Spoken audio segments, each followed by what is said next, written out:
आगे बढ़ते हैं तो यहाँ से भी जुड़ने का प्रयास करूंगी। आपका नाम क्या है? पूनम अम्बेडकर। पूनम अम्बेडकर जी, जानना चाहूंगी जिस तरह से नारे लगा रहे हो, इतना जोश है, आखिर ये जोश किस लिए है?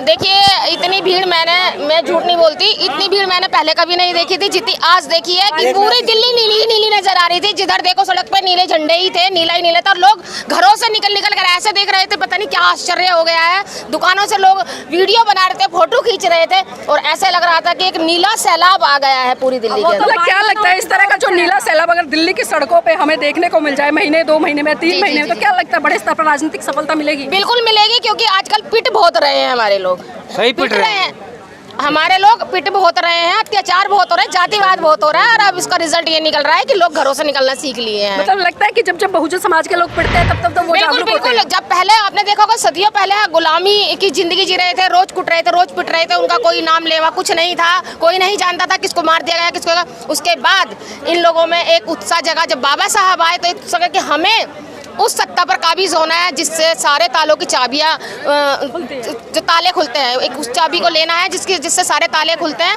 और ली गई। मान्यवर बाबा साहब ने हमें वोट का अधिकार दे दिया, और मान्यवर साहब ने उस वोट का सही इस्तेमाल करना सिखा दिया, और 4 बार सत्ता प्राप्त कर ली। किसी भी राजनीतिक या धार्मिक या सामाजिक संगठन में महिलाओं की जो भूमिका है कितनी उचित होती है और कितनी सही है और किस तरह से होनी चाहिए? देखिए, कहीं बहुत पार्टी में, अलग पार्टी मैंने देखा है कि वहाँ पर इतना सम्मान नहीं मिलता है, क्योंकि एक ये जो पार्टी कही जाती है एक दलित वर्ग की पार्टी कही जाती है, जबकि ऐसा कुछ नहीं है। क्योंकि बाबा साहब ने भी जो किया सारे समाज के लिए किया, काशीराम जी ने भी पूरे समाज को जोड़कर बहुजन समाज पार्टी बनाई और सर्व समाज के लिए एक प्लेटफॉर्म तैयार किया।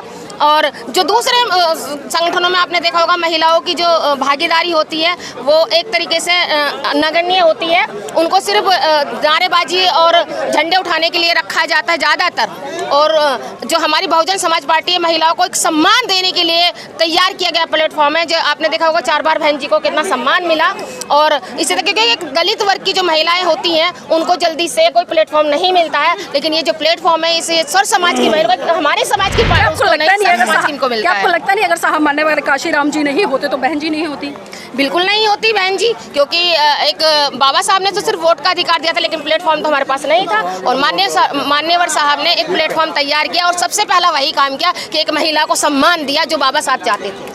क्या लगता है पूनम जी, जिस तरह से अगर हम पुरुषों को देखें, अगर पुरुष एक परिवार में जाता है, घर में जाता है, मिशन मूवमेंट समझाता है, उसका ज़्यादा प्रभाव पड़ता है, एक महिला किसी घर में जाकर समझाए उसका ज़्यादा प्रभाव पड़ता है? देखिए, प्रभाव तो एक महिला का ही पड़ता है, लेकिन अगर पुरुष उसको बाहर निकलने की आज़ादी ना देता तो वो किसी घर में भी नहीं घुस सकती, कि वो अपने एक कोने में ही पड़ी रहती है। तो कहीं ना कहीं पुरुष का भी हाथ होता है महिलाओं को आगे करने में। साहब मान्यवर काशीराम जी के जीवन से जुड़ी बहुत सारी घटनाओं को हम पढ़ते हैं। जिस तरह से 1971 या 70 की मैं बात करूं तो साहब मान्यवर काशीराम जी कहीं जा रहे थे, तो उनके पास में सर्दी का समय था, कपड़े नहीं थे ठीक से पहनने के लिए जिससे कि वो अपना बचाव कर सके, और वो यहाँ दिल्ली की एक मार्केट में गए थे कोट खरीदने के लिए, लेकिन वहाँ पर जो दुकानदार था उसने काफ़ी पैसे बताए। तो साहब ने उनसे सवाल किया कि आसपास में कोई ऐसी दुकान हो जिससे सस्ता मिल जाए तो मुझे वो बताइए। तो वहाँ पर उस दुकानदार ने कहा कि साहब ने ही निगम बोध घाट है, जो कि शमशान घाट है, उसका नाम है निगम बोध घाट। तो साहब मान्यवर काशीराम जी से कहा कि आप वहाँ चले जाइए और आपको वहाँ सस्ते से सस्ता कपड़ा मिल जाएगा जिससे कि आप सर्दी से बच सके। तो साहब मान्यवर काशीराम जी वहाँ जाते हैं और वहाँ पर मात्र शमशान घाट में जो कि मुर्दों के कपड़े मिलते हैं, वहाँ से वो 5 रुपये का कोट खरीदते हैं और उस कोट को पहनकर वो अपने मिशन मूवमेंट के लिए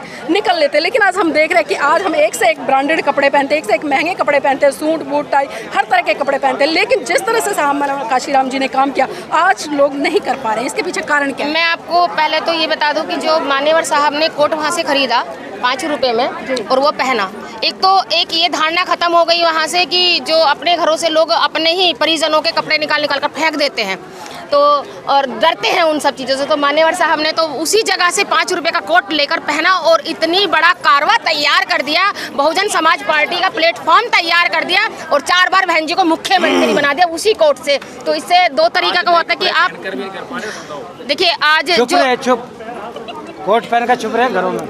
नए कपड़े पहनने की ये है कि वो लोग ना थोड़े ऐशो आराम में खो गए हैं, उनको ना वो जो दर्द है वो थोड़ा भूल गए हैं। क्योंकि अगर इनको दर्द वो महसूस होता जो मान्यवर साहब को महसूस हुआ था उस टाइम पे सर्दी में कोट नहीं खरीद पा रहे थे, आज ये सब कुछ खरीद लेते हैं, वो दर्द इनको जगाना पड़ेगा। वैसे दर्द जग रहा है, धीरे धीरे जग रहा है, बेशक जमीनी स्तर के लोगों से शुरू हुआ है, ऊपर तक जाकर ख़त्म होगा और जब ये ख़त्म होगा तो सब कुछ ख़त्म हो जाएगा। इसलिए मैं कहती हूँ वो कोट पैंट वाले भी और जिनके पास वो पुराने कपड़े हैं वो भी बाहर निकल जाओ, क्योंकि एक स्लोगन है कि निकलो बाहर निकलो बाहर मकानों से, जंग लड़ो बेईमानों से।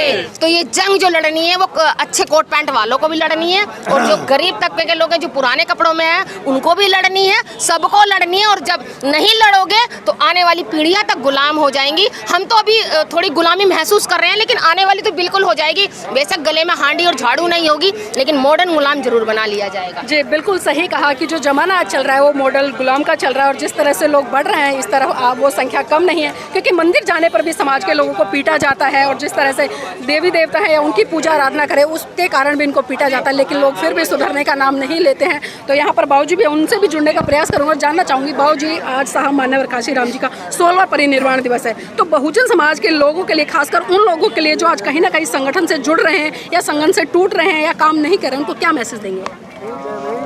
पहले मैं एक जो आपने पूछा ना इनसे, ये कि महिला के ऊपर जो बहन जी, एक तो महिला हमारी, ठीक है, हमारी जो प्रधान है, हमारी जो बहन जी हैं मायावती, तो उनकी बागडोर बहुजन समाज पार्टी की बागडोर है। और जो बाबा साहब ने इस्तीफा दिया था 1954 में दिया, जो बाबा साहब ने इस्तीफा दिया महिला बिल के ऊपर दिया था।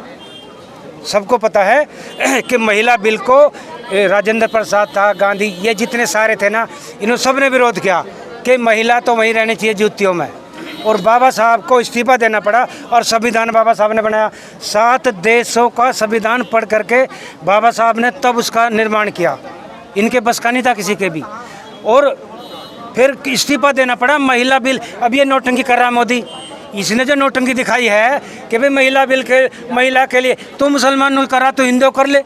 हिंदुओं में कितनी बर्बादी है, मुसलमानों में तो शादी हो जाती है, मुसलमानों में तो शादी हो जाती है, हिंदुओं में तो दुर्दशा, इससे ज़्यादा कहीं है ही नहीं।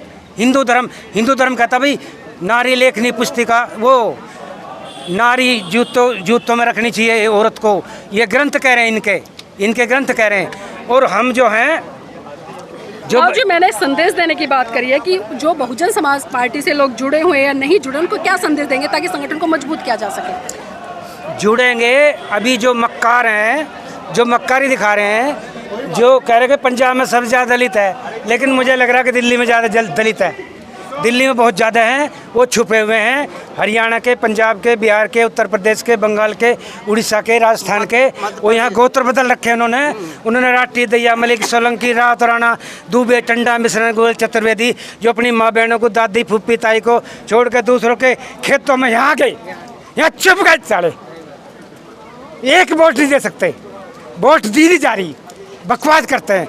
काशीराम जी को सलाह देते हैं, वो बहन जी को सलाह देते घर में बैठ के। एक कल भी दे रहा था, मगर तेरी औकात बिगाड़ दूंगा घर में आके, बाहर निकल साले। घर में से बाहर निकलेंगे नहीं, सलाह देंगे। अबे घर से बाहर तो निकलो। ऐसे लोगों की संख्या लगातार बढ़ती जा रही है कि घर के 4 दीवारें में बैठ तो मोदी कर देगा सही, अब नौकरी खत्म कर देगा, इनको गुलाम बनाएगा साले को। फिर ये गुलाम, इनका खून गुलाम, ये बाहर नहीं निकलेंगे ना मोमेंट में, नहीं आएंगे मोमेंट में। बाबा साहब का बस फोटो लगा लो और लड्डू पेड़े खा के और अपने घर जाओ। फिर रविदास का मना लो, फिर कबीरदास का मना लो, और कबीरदास का मना रहे और गोत्र लगा रहे उनके ठाकुरों के। कबीरदास का जन्मदिन, कबीरदास किससे लड़े भाई? मनुवास है, ब्राह्मणवास है, हैं? रविदास लड़े और ये गोत्र लगा रहे राठी, दैया, मलिक, सोलंकी, रात, राणा, दुबे, चौबे, टंडा, मिश्रण, गोयल हम है। अबे तुम कुत्ते, तुम तो कबीरदास का नाम मत लो। अगर आपने अभी तक हमारा चैनल सब्सक्राइब नहीं किया है तो सब्सक्राइब करें और घंटी का बटन बिल्कुल भी दबाना ना भूलें, ताकि सभी लेटेस्ट खबरें पहुंच सकें आप पे सबसे पहले।